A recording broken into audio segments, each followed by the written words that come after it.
সাথে নির্বাচন মাঠেও জমা থাকে। তো এবারে এই সংখ্যাটা আশঙ্কা করা হচ্ছে প্রতিবেদনের মাধ্যমে এসেছে যে এই সংখ্যাটা 10-এর বেশি।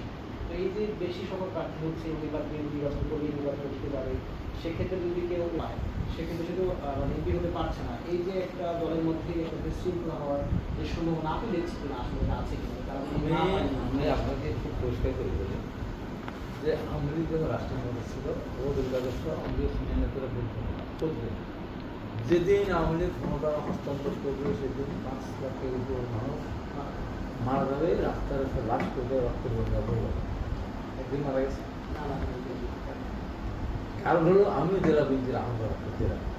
আমাদের ভারপ্রাপ্ত চেয়ারম্যান জনাব তারেক রহমান কড়া বার্তা দিয়েছেন, আমাদের বাবাকে হত্যা করতে পারে, বোনকে নির্যাতন করতে পারে, ভাইকে গুম করতে পারে, আর পুকুরে মাছ লুট করতে পারে, সম্পদ নিয়ে দিতে পারে, বাড়ি জ্বালিয়ে দিতে পারে, শুধু ফসল ধ্বংস করে দিতে পারে। তারপরও আইন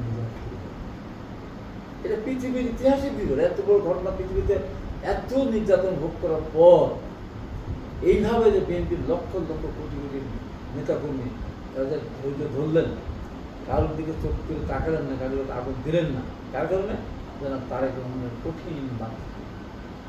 আগামী নির্বাচনের সঙ্গে তারেক রহমান দেশে থাকবেন, তারেক রহমান দেশে থাকবেন, আর আসবেন যত সম্ভব নিয়ে আসবেন, চলে আসবেন, আসবেন তো